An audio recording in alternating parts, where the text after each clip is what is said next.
Banerjee, and I'm core faculty at the College of Health Sciences and Public Policy at Walden University. So today what I want to talk to you about is diabetes affecting Alzheimer's disease and related dementia among African Americans.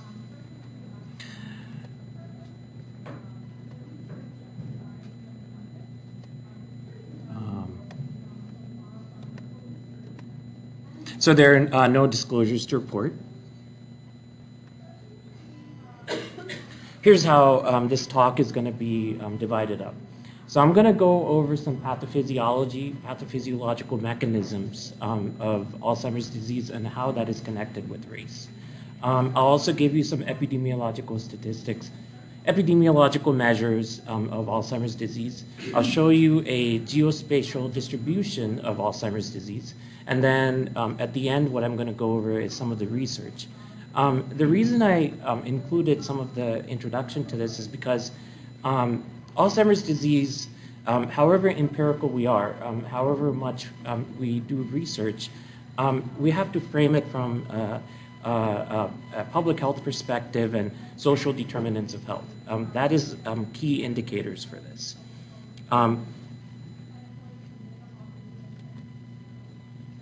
So this is the abstract. What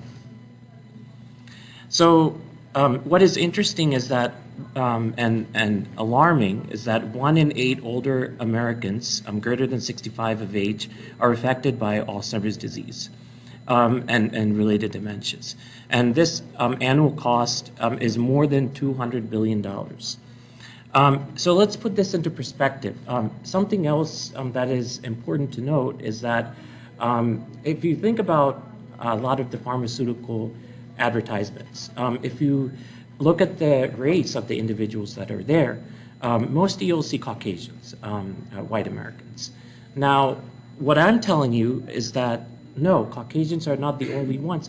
In fact, African Americans are 2 times as likely to get Alzheimer's disease related Alzheimer's disease and related deaths than the general population. Among Latino Americans, they're about 1.7 times higher likely to experience Alzheimer's disease-related deaths than their white counterparts. So thinking about the gravity of this and understanding kind of what is going on and where do we head after this. A lot of this we need to drive social change to make actionable policy, not just having policy from empirical research. Another thing I wanted to make note of is that because of so much misinformation about Alzheimer's disease, this is considered a silent epidemic among African Americans.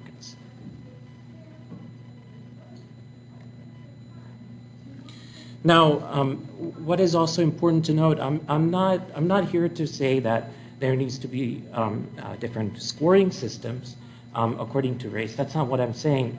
I'm just giving you the perspective that there's various differences to make note of so that we can make more informed policy than what we have present in today's society.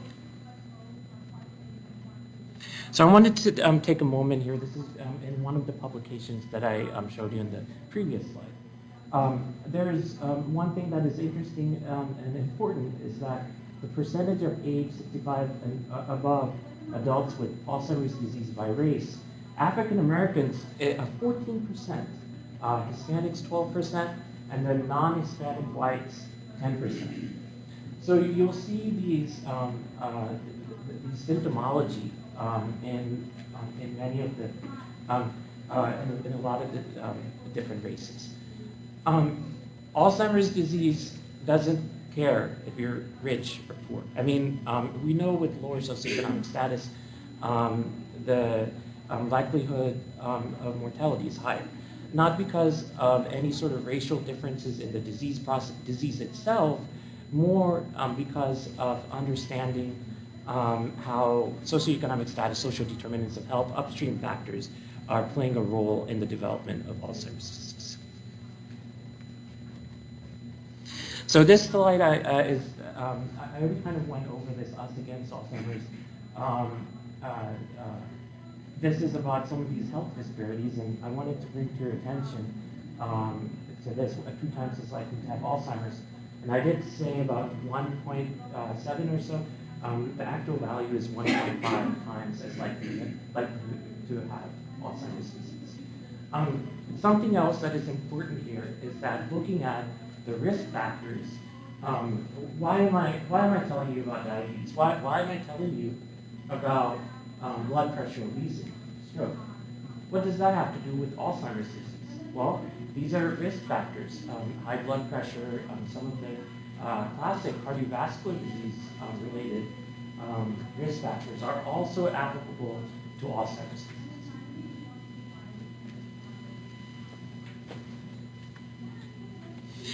So there's going to be an increase. Age 65 and older will more than double by 2030 among African Americans. So that is actually going from 2.7 million in 1995 to 6.9 million by 2030. African Americans have a higher rate of vascular dementia than white Americans. And so this is where high blood pressure plays such an important role, because one of the etiology of Alzheimer's disease is hypertension that leads to stroke, that would then lead to dementia.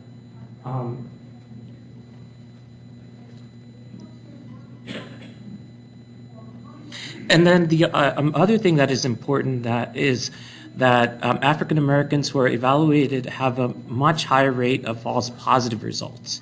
And there's a lot of underreporting. So if we don't know the facts, if we don't know what is going on empirically, then we can't tell policymakers what is going on. People, they like to see what is going on. However, to prove your point, you have to show people numbers, or else you can't sell to stakeholders. And when I mean sell, I mean convince stakeholders that you need to spend more money into this.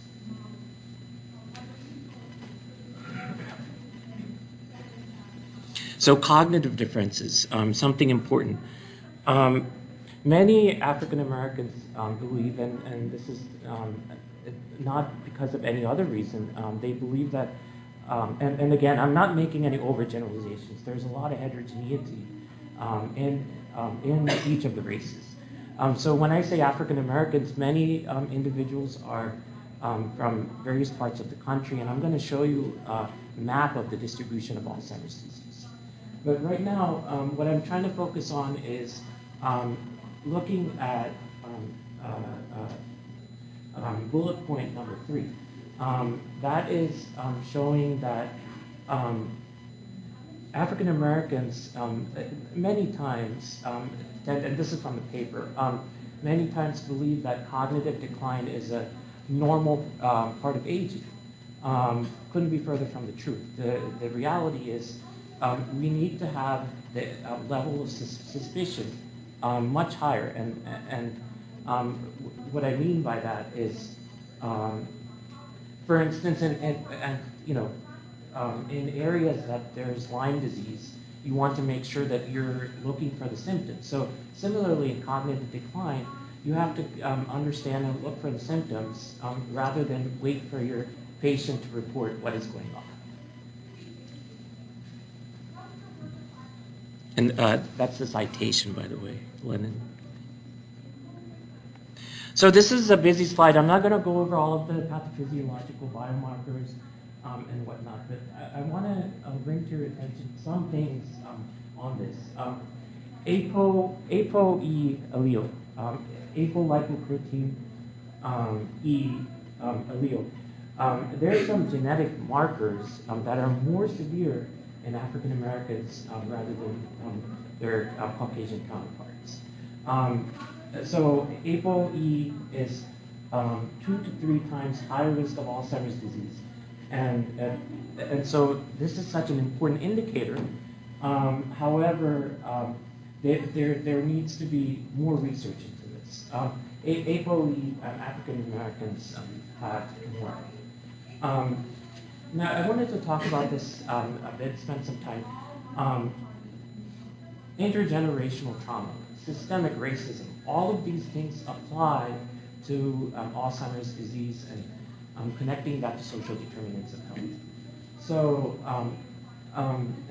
this trauma, going from slavery to transitioning into Jim Crow laws, to redlining, to even current day gentrification, all of these things matter. All of these things lead to Alzheimer's, or connected with Alzheimer's disease, and are connected with social determinants of health, which is why we need to go upstream to be able to identify the risk factors before it is too late. We know from research that the earlier on that you catch this disease or identify the symptoms of these diseases, then the treatment process can begin much earlier.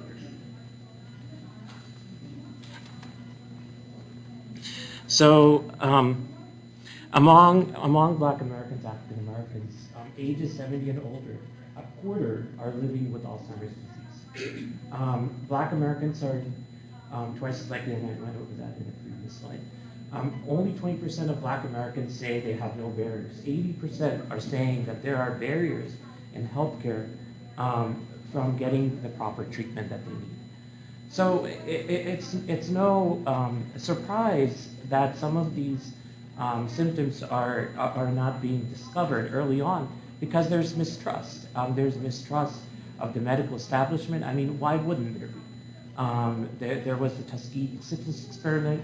There was the Henrietta Lacks cervical tissue that wasn't, she didn't get permission to use the cervical tissue that is still being used today in labs. These are immortal cells that are being used. And so there's mistrust, and we need to do more to kind of bridge that gap and create trust from all of this trauma that has taken place.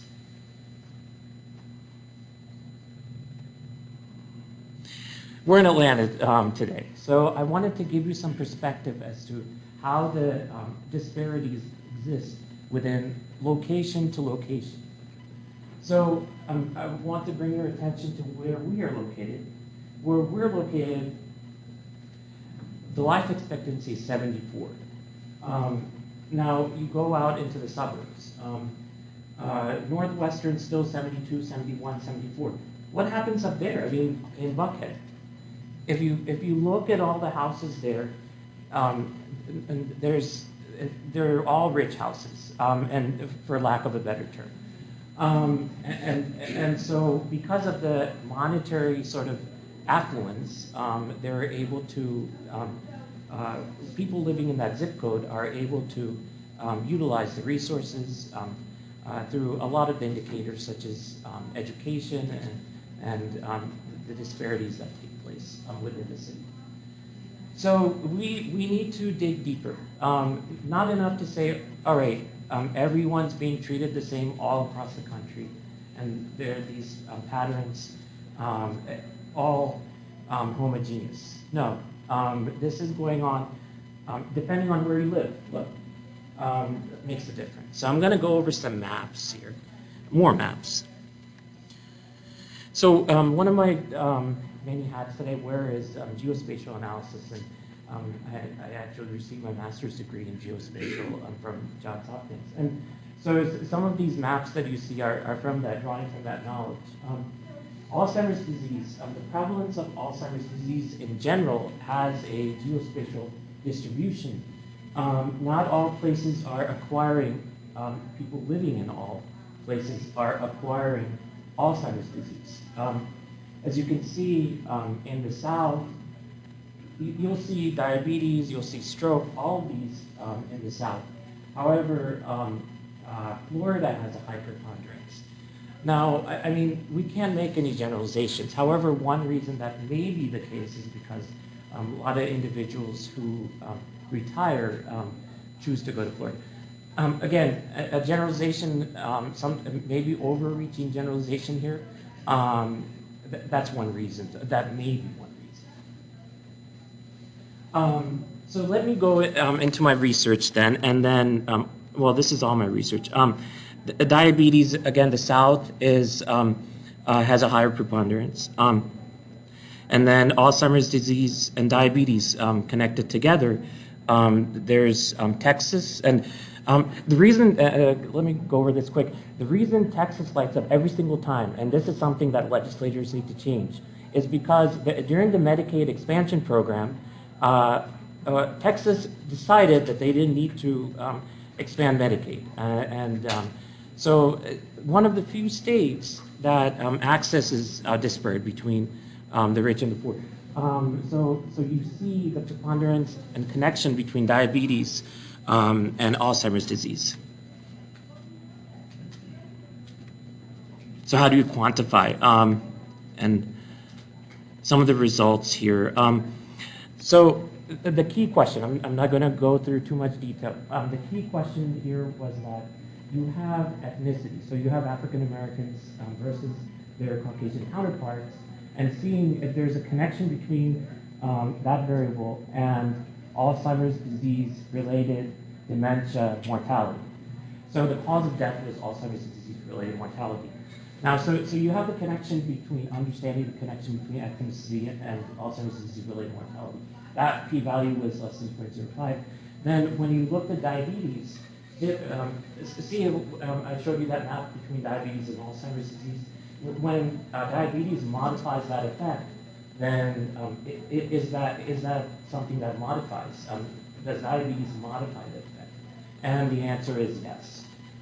Diabetes just does modify the relationship between